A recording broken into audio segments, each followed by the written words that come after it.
देख रहा था न्यूज़ चैनल्स पे भी बहुत बड़ी बातें चल रही हैं कि भारतीय जनता पार्टी ने हिंदू धर्म के लिए ये नहीं किया, या सबका साथ सबका विकास के चक्कर में बंटाधार करवा लिया, जो भी सारी बातें हैं। लेकिन इस बात में मैं हैरान रह गया, किसी भी नेता ने शिक्षा के बारे में बात ही नहीं करी कि हिंदुओं के बच्चों को अच्छी शिक्षा मिलनी चाहिए, हिंदुओं के बच्चों को खेलों के लिए अच्छी सुविधाएं मिलनी चाहिए, हिंदुओं के बच्चों को रोजगार कैसे सृजित करना है, कैसे उनको अपना रोजगार उत्पन्न करना है, यहीं रह करके, फौरन भाग करके नहीं कि स्टडी वीज़ा पे आप ऑस्ट्रेलिया चले जाओ या कहीं कनाडा चले जाओ, फिर वहाँ जाकर के भैया टाइप मजदूरी करो।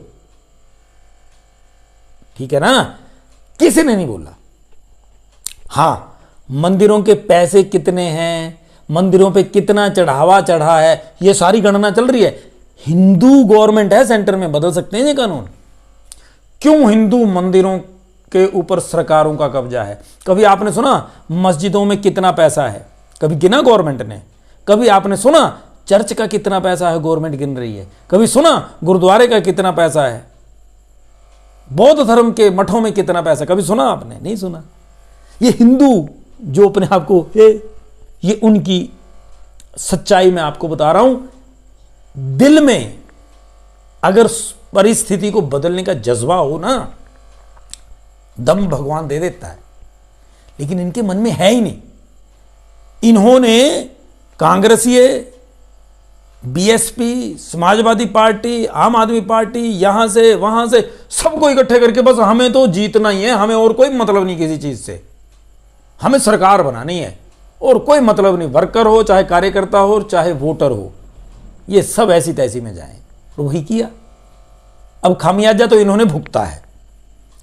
उत्तर प्रदेश में मैं बात कर रहा था, परसों बात करी थी मैंने, और उसका रिजल्ट निकला कि सीएम खुद बात कर रहे हैं अब लोगों से कि कहां कहां क्या क्या दिक्कत है, और यही होना चाहिए था।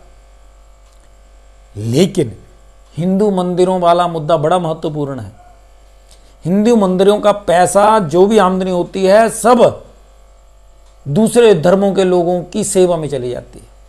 हमारे हिमाचल में जिला ऊना में शक्तिपीठ एक है, चिंतपूर्णी, माता चिंतपूर्णी का पैसा चढ़ता है।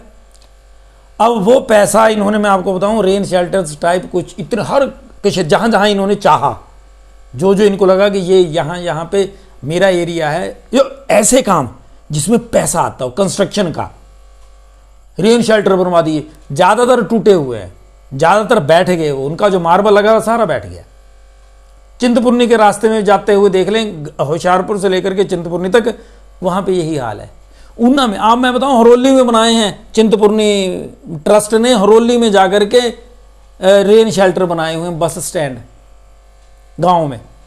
अब वो समझ आता है कि वहां के जो एमएलए हैं अग्निहोत्री साहब, वो पूरे जिले का पैसा अपनी कंस्टिट्यूएंसी में लगवा लेते हैं।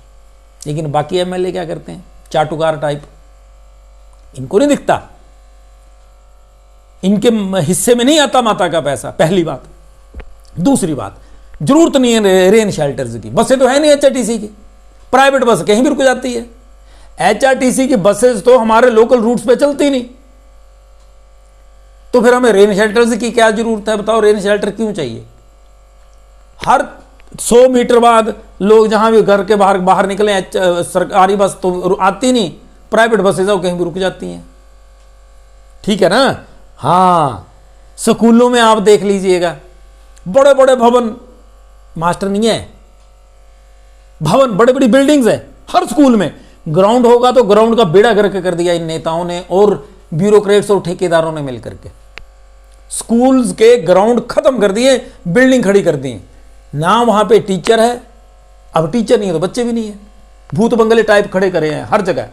अच्छा, ऐसा हाल हरोली विधानसभा में भी है, वहां पे भी स्कूलों में टीचर नहीं है, लेकिन भवन बड़े बड़े हैं, बहुत बड़े बड़े भवन हैं, हर चीज बड़े बड़े भवन है, लेकिन वहां पे बैठता कौन है?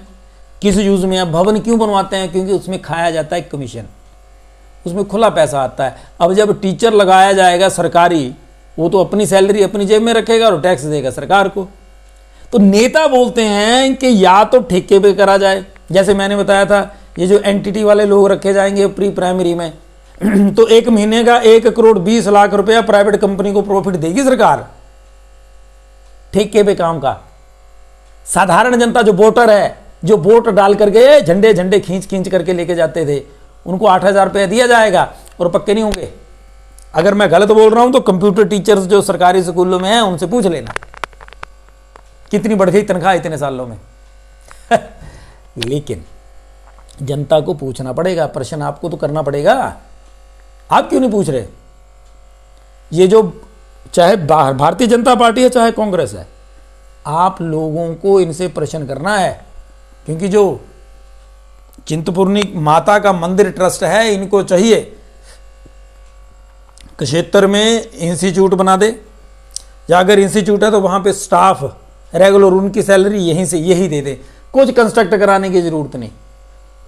अंब के क्षेत्र में बड़े बड़े इन्होंने पार्क बनाए, कौन जाता वहां? पूरी कांग्रेस ग्रास खड़ी है, घास खड़ा है, कोई नहीं जाता, ताले लगे हुए हैं, कुत्ते भी नहीं जाते वहां पे। इतनी बुरी हालत है उन पार्क्स की। पैसा खा गए सारे, बस सिंपल सी बात है, पैसा खाने का था और माता तक का पैसा नहीं। पिछले दिनों मैं देख रहा था कांग्रेस के नेता बोल रहे थे यहाँ का जो सोना है उसका प्रयोग करें, देखें कितना धन है माता की तिजोरी में। मतलब ये कांग्रेस क्या, बीजेपी? नेताओं की हालत बड़ी गिरी हुई है। लेकिन क्यों है? क्योंकि हम लोगों ने उनको चुना है। हम चुन तो लेते हैं लेकिन हम फिर उसके बाद उनसे प्रश्न नहीं करते। मैं हिंदू मुस्लिम वाली बात इतने उसमें नहीं बड़े कट्टरता के साथ मैं बड़ा भारी हिंदू माइंडेड हूं, ऐसा भी नहीं है। कश्मीर की जब मैंने बात करी है तो वहां का सच वही था। कम्युनिटी कश्मीर में कौन रहते हैं ज्यादा? मुसलमान। तो तब मैंने उनका नाम लिया है और वो जम्मू में आए हैं इसलिए मैंने उनको बोला है। अब सारे ऐसे होते तो एपीजे अब्दुल कलाम साहब की मैं इज्जत ना करता, ठीक है ना? मैं जानता हूं मुझे क्या करना है और कैसे करना है। खैर, लेकिन आप लोगों से मेरी प्रार्थना ये रहेगी, आप प्रश्न तो करिए। इन दिनों एमएलए हर गांव में आ रहे हैं, उनके चाटुकार आगे पीछे जा रहे हैं। आप लोग उनसे प्रश्न करिए कि हमारे बच्चों के लिए अध्यापक कब आएंगे, हमारे बच्चों के लिए खेलों की सुविधाएं कब होंगी, हमारे यहाँ पे स्टोन क्रैशरों का जो आतंक चला हुआ है ये कब बंद होगा, हमारी सोमभद्रा नदी कैसे बचेगी, उसके लिए क्या प्लानिंग है। वाटर लेवल नीचे जा रहा है, हवा में प्रदूषण बढ़ रहा है, क्या प्लानिंग है। अस्पतालों में हमारे यहाँ स्टाफ नहीं है, उसकी क्या प्लानिंग है। ये बातें आप पूछिए, तब रिजल्ट आएगा। टीवी पे डिबेट देख लेंगे, उस नेता ने ऐसा बोला, उस नेता ने ऐसा बोला। ध्यान रखिएगा, किसी भी नेता ने ये बातें नहीं बोली जो आपसे जुड़ी हुई हैं। हवा में प्रदूषण है तो हिंदुओं को भी गंदी हवा में सांस लेना पड़ रहा है, मुसलमानों को भी। अगर आपके यहां पानी का लेवल कम हुआ है तो हिंदुओं को भी दिक्कत है, मुसलमानों को भी, सिखों को भी, ईसाइयों को भी, सबको दिक्कत है। कांग्रेसियों को भी है, भाजपाइयों को भी है, सबको दिक्कत हो रही है। तो फिर दम क्यों नहीं रखते पूछने का? क्यों पूंछ हिलाते रहते हैं सारे? क्यों? इलेक्शन तो हो गए ना, अब काम लो इनसे। अगर आपने काम नहीं लेना तो चुना क्यों था?